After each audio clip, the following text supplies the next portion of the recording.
If your users are doing that, that tells me that you've got kind of a misalignment there that you've got to resolve. And so what we did was, just increase the complexity very slightly. So now we've got 2 levels of users. Yo, mic check.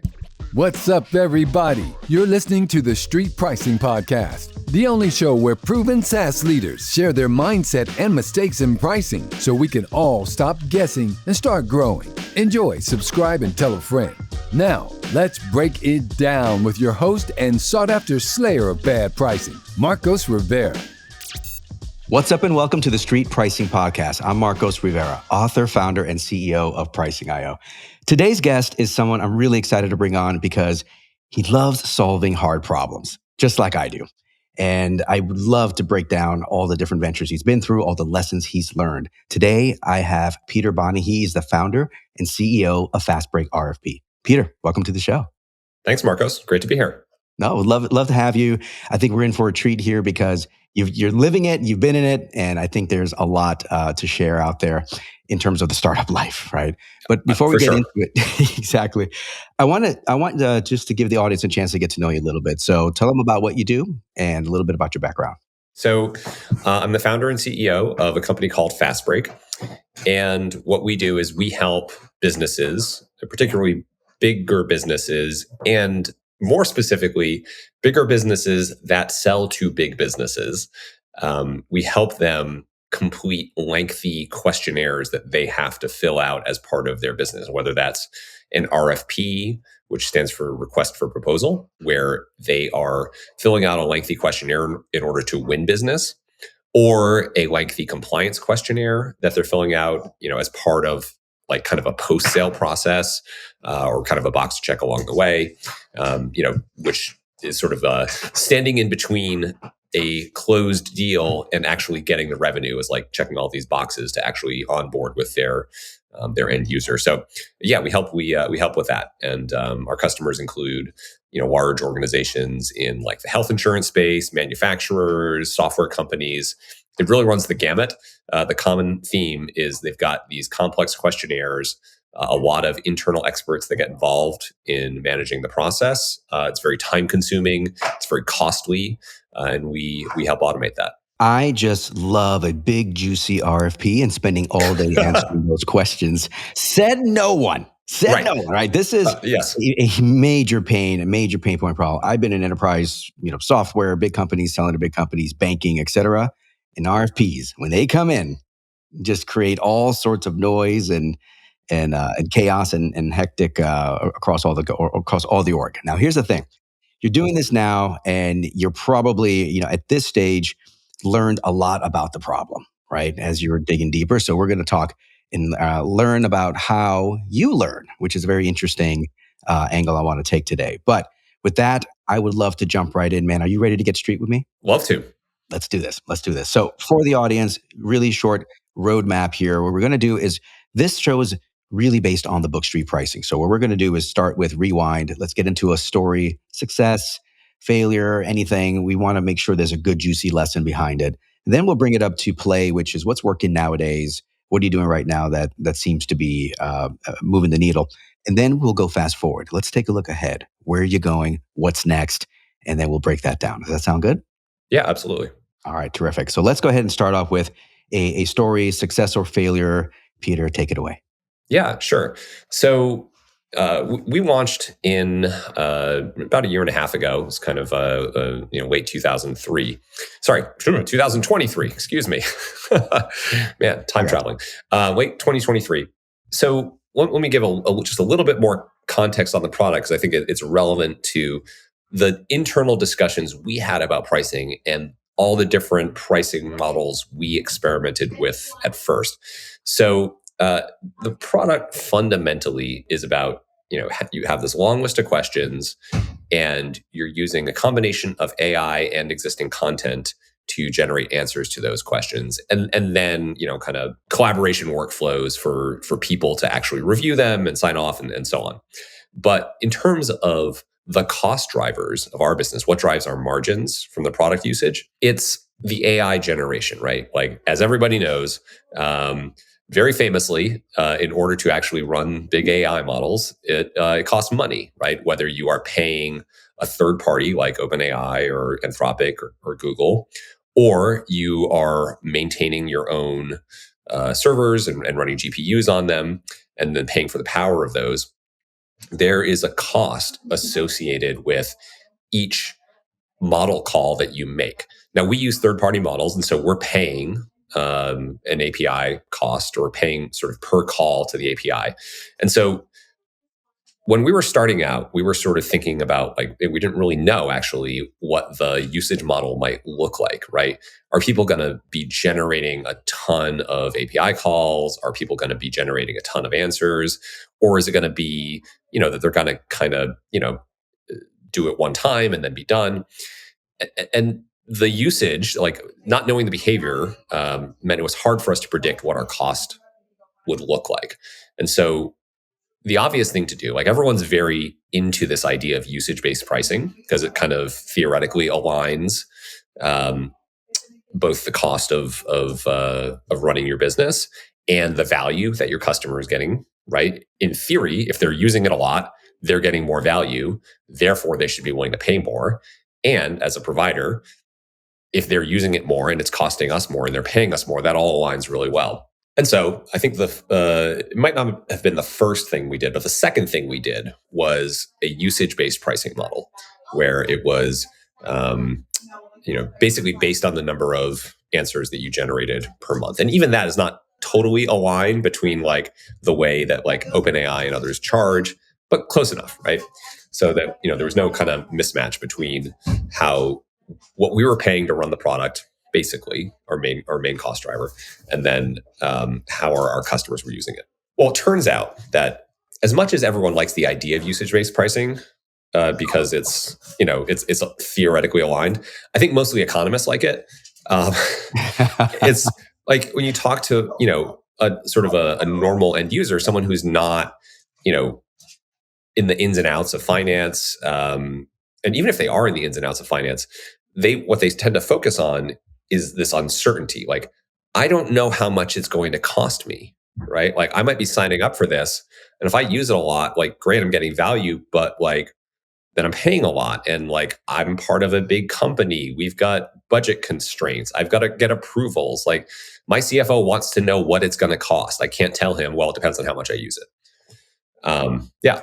So I remember we lost an early deal that I can't totally chalk it up to pricing, but we spent so much time trying to explain pricing that I think they just moved on, right? Like, it was just too much for them to figure out. You got to make it easy for people, right? And so, my takeaway from that experience was usage-based pricing makes sense for us when we are paying for these APIs.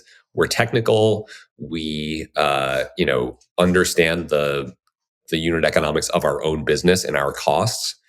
That makes sense. And we also know what the trade-off is there, that like the alternative is we've got to run these servers ourselves. So like, the usage-based pricing makes sense. We're going to pay it either way. But passing that model along to our customers, they're not there.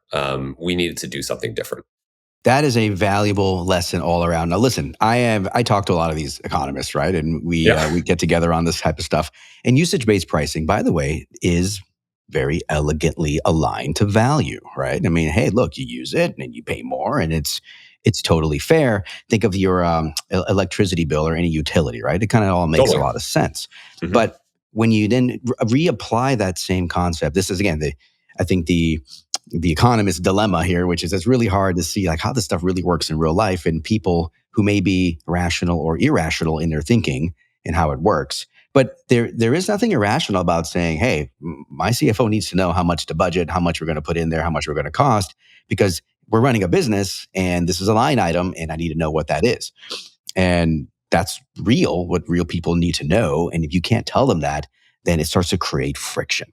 And then that friction can lead to, like I said, a lost deal, could lead to longer sales cycles, could lead to this, unnatural behavior and concessions just to get past it. I mean, there's a lot of things that happen on the downstream. So I like usage-based pricing under certain contexts. I think it makes sense, especially when the product is doing most of the work and not the human. But there has to be an element of, do we know what this thing's going to cost me? Can we protect me from the upside? Everyone always, I think we're still suffering from the scars of the AT&T phone bill that came in when you went over your minutes. Do you remember the time they used to charge us for minutes, right? 100%. And you went over your minutes because grandma called you on a Friday instead of on Saturday. And then next thing you know, your freaking bill comes in, it's like quadruple, right? So I think you got to offer what I call like familiarity and some confidence in the pricing model and what they're going to pay if you're going to try to go down that usage-based route. So did you stick with your guns? Did you stay usage, or what did you do next? No, the next thing we did was then we went to a flat user-based model, right? And it's one of those things, right? Like per seat license, like per seat billing, everyone kind of agrees that it sucks, but it's sort of the least bad option, right? At least when you're talking about business productivity software, I think, because it just makes sense to people. It's like, okay, like I'm gonna pay to get access to this, but once I have access, I can just use it and not think about it, right? And so, yes, I've got to think about who needs access, but I don't have to think too hard about it beyond that. It's pretty clear, and especially when you're talking about in our context, right? If you're talking about a company that has a proposal team, right, and you've got 3 people, 5 people, 15 people, whatever it is, or it could be a proposal team of 1. And it's just like, well, okay, this person's going to be using it, and so they need a license. Simple, straightforward, right? So that was at first, and then because there's a coda to this, right? Yep. But at first, switching from kind of a complicated, usage-based model, I think we also briefly considered doing something with like usage tiers, maybe. But then it was like, well, this is going to be even harder to explain. Let's just go, straight up user-based pricing, and that was simple and easy for people to understand, and that led to kind of our initial tractions. Like, well, okay, then it's just a simple question of like, what's it going to cost me? How many people do you have? Okay, this is what it's going to cost. Do we want to pay it or not? Is this good? And so that's what we did, and that got us pretty far along. Excellent. So you went completely 180 and said, I'm not doing this usage-based stuff, whether it's token or per input, output, and all that kind of things, which again takes a lot of explanation. Is flipping to the flat fee or the per seat model. Are you seeing, yes, I agree, easy to explain, people get it, it's been around forever. And so there's that familiarity factor that you've really been able to nail. Team, I want to take a quick pause here to ask you for a huge favor that'll mean a lot to me. Please review and share the show. Share it with your team, your friends, your peers. Not only will it help them stop the guesswork in pricing, but it'll also help you and increase the chances that you'll take action and change for yourself. All right, much love. Now back to the show. Are you finding that your customers are, as a result of the seat-based model, are they trying to buy as few seats as possible? Are they gaming? Are they sharing? What do you see out there? Well, this leads to the coda, right? So now our business is a little bit unique in the following sense. That, I mean, it's not unique. Like this concept of kind of like, your sort of power users and your light users, that exists, right? So the next evolution of seat-based pricing is different types of seats, right? And so what we eventually ran into is when we started reaching into bigger organizations, we found that there was a lot more need and desire to kind of have like the core team, like the people who are actually kind of responsible for shepherding these questionnaires, these RFPs, but then a very, very large number of subject matter experts that needed to look at them. They weren't responsible for them. It's not their job to run these things. But like, if say in 1,000 question RFP, you might get 100 IT security questions, and somebody from IT security is going to have to look at the answers. Even if the AI is doing a great job generating the answers, like the human expert needs to look at those and approve them. And so that person needs access.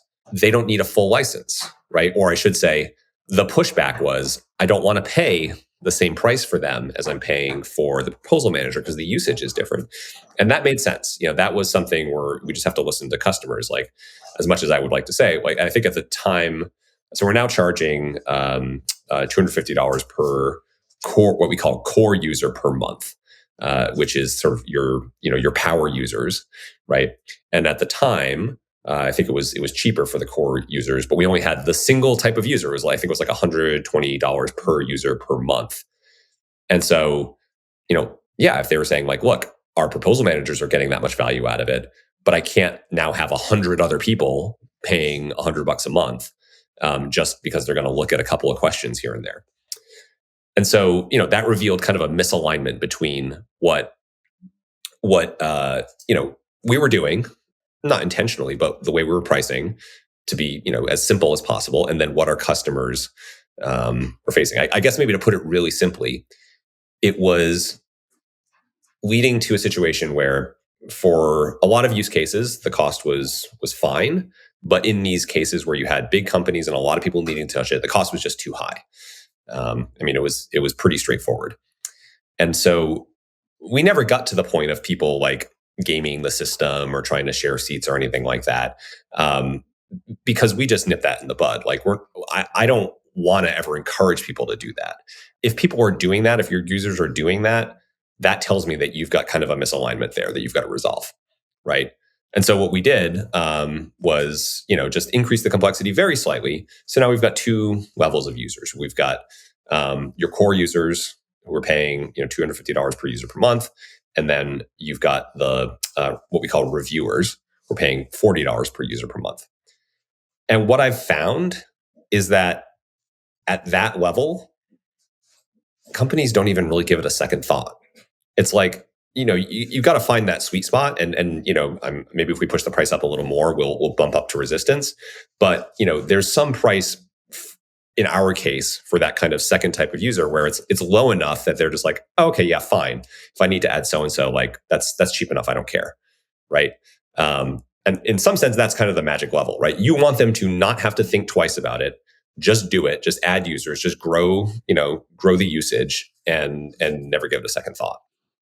Agreed. You don't want 15 meetings around the pricing model and should we add this person or that person, especially at this stage, right? You said you launched around mid-2023, right? So what you're doing here, and this is something I talk a lot about in my early chapter 3 in the book, is this idea of learn before you earn, right? And so there is I think a massive amount of learning, what adds friction, what are they, what maybe creates questions or resistance, and then sort of modifying or moving around, changing your model parameters to try to make it so that you're easy to fit. So here's the thing, right? Yes. They never used you before, right? So they're already unsure about the impact, unsure how this is going to change things. And then when you layer on, I'm unsure about what I'm going to pay on top of all that, then it just makes it just really hard to get going, right? But if you can remove that last piece and just say, look, I know that you're trusting us. We're telling you you're going to get all this value.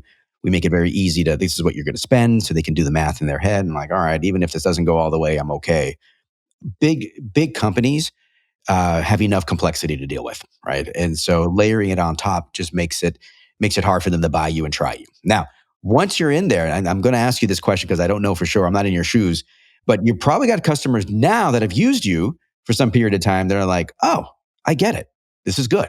I want more, right? Is that what's going on? Yes, a pretty common dynamic is it's even more straightforward. It's just like, oh, we thought we had 50 subject matter experts that would need to get involved in these RFPs. It's actually 75, right? And like I said, if the pricing model for adding those additional subject matter experts is both transparent enough and low enough, that they're just not going to think twice about it, like that is perfect, right? If it's sort of like, if it's like, okay, hey, we need to add 25 more users, it's going to cost us X dollars, right? Like they come to you and say, that's what we're going to pay, right? Like, great. Like, that's the dream, not having to like go through this like protracted discussion and negotiation. And, you just want them to be, at least me, I don't want to generalize too much because, as you said, we're still early. We're still learning. Talk to me in a year and maybe we'll be doing something different. I don't know. But for now, I don't want to be thinking about pricing. I don't want them to be thinking about pricing. I want them to feel like they're getting a good deal and to just be happy to, add additional users at a cost they feel is reasonable, and put in a good word for us and refer us to their friends. And refer us to their friends. That's actually a bigger deal than you think, right? Because all Yes, these folks talk, and in these early stages where you're trying to get traction, you're trying to get some folks to use you and get some momentum building, that is actually a little more important than, say, trying to grab every single dollar you possibly can from that deal. So I think 100%. I think you got your priorities right on that one. And for me, the fact that it's working is good. And I think you're wise enough to know you're likely going to change that model in the future. You're probably going to end up in some hybrid form in the middle. I think you went way too much on the usage aligned complex side. Now you're on the simple side. It's working. I think ultimately you may end up somewhere in the middle. That's my prediction, but we'll talk to you in a year. You can tell me if that actually plays out, right? So I think those are very valuable lessons in the rewind. Let's take it to today. You already started hinting at it now, but what's working now is this sort of very straightforward model that is now you said you've tiered the seats to a couple of different tiers to sort of align with their value perception. Why does this work? I'll give you my quick knee-jerk reaction to this thing because I've seen this before. I have this theory around the product versus the person, like I hinted at a minute ago. And the product, when it does all the work, like a snowflake or something, tends to be really good, really well suited for a usage-based, consumption-based model. Makes When sense. your humans are still in the product doing stuff, think of like Figma or Slack or something like that, or Notion. When the human is still in there doing stuff, and when they're thinking about the number of humans you're helping and the number of humans in there, believe it or not, user or seat based can still find its way into the model, right? In some cases, even with a blended. So, because when you said 50 folks, replying to RFPs when up to 75, other people having to come in and answer questions, right? So that's a very big part of their calculus on how much value it is for them. So when you charge by the user, it aligns really nicely in their brains. I do think ultimately you're going to have to add more body to that model later. But for now, I think it's the right call to continue to get traction. And by the way, to learn the right usage behavior so you can charge for usage properly later and sort of work it into the model ultimately. I think that's a really smart move. Here's my big question for today, though.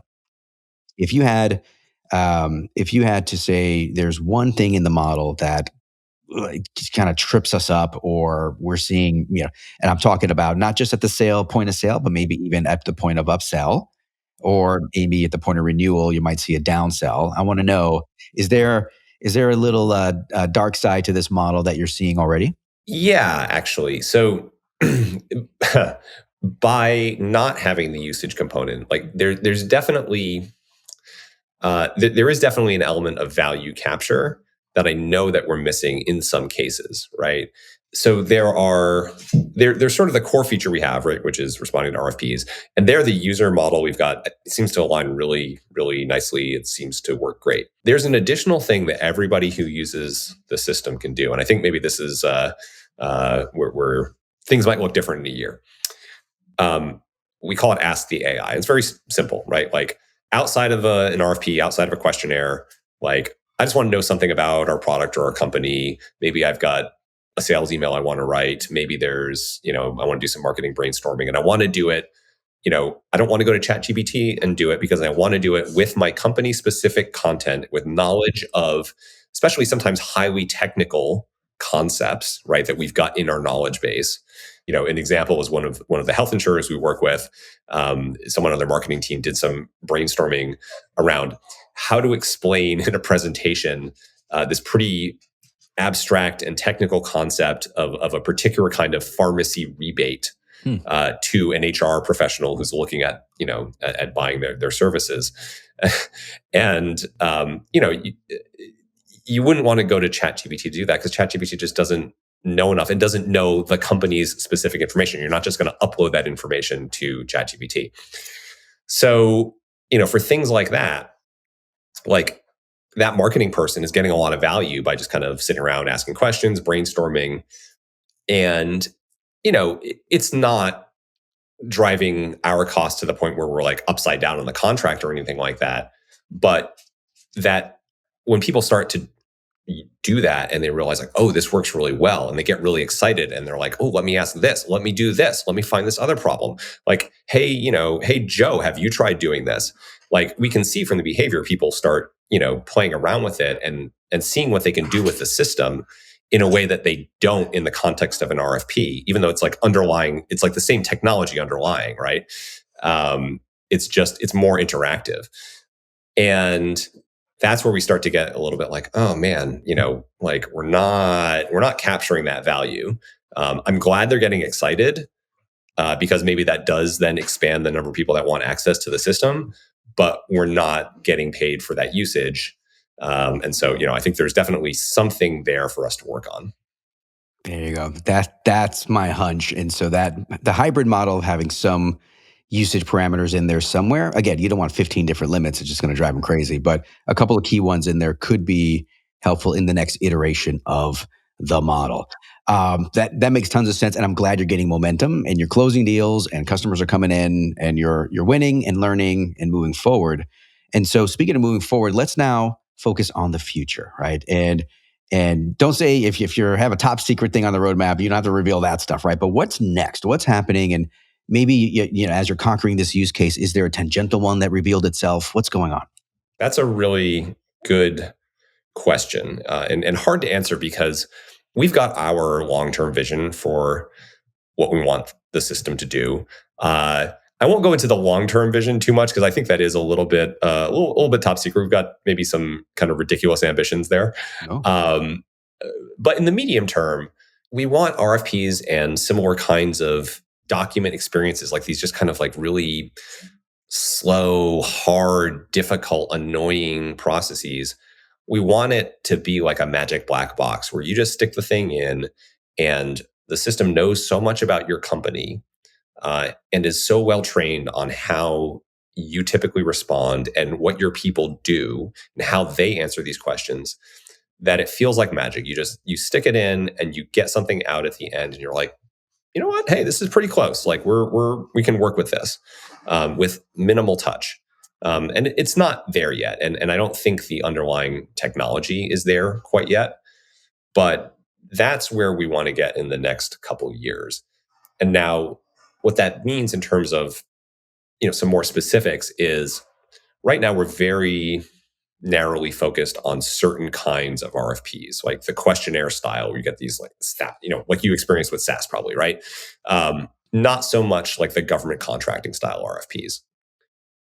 It's the same underlying problem, but with very different packaging. And so we've got to work on the packaging so that we can cover all the different kinds of things that a company might encounter pretty easily.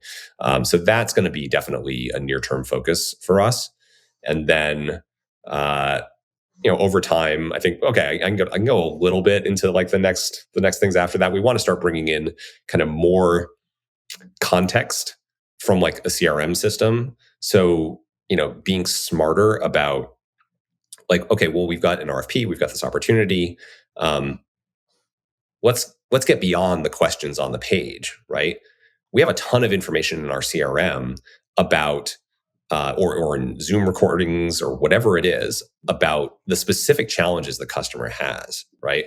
Let's bring that information to bear so that we can like make this response really, really special, something that's going to stand out, that is going to tell the customer we really get their problems and is not just going to make them just like want to look at the price and move on.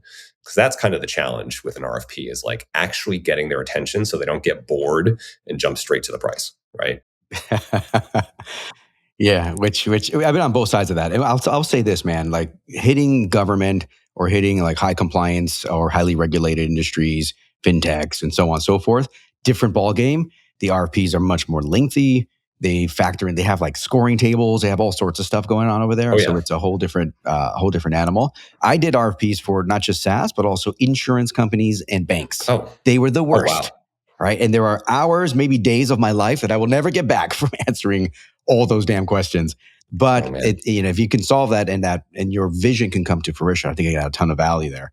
I will say though that space tends to be a little less trusting of technology in that sense, and so you got to find a way to angle it in there. But there is a lot of value to be had. And listen, I think that the RFP is not going to go away, right? And I think there's a sort of I think from a market perspective, are more folks going to go and manage RFPs now that it's easier, or more folks going to put out RFPs now that we know they can get better responses? Remains to be seen how it kind of shakes out.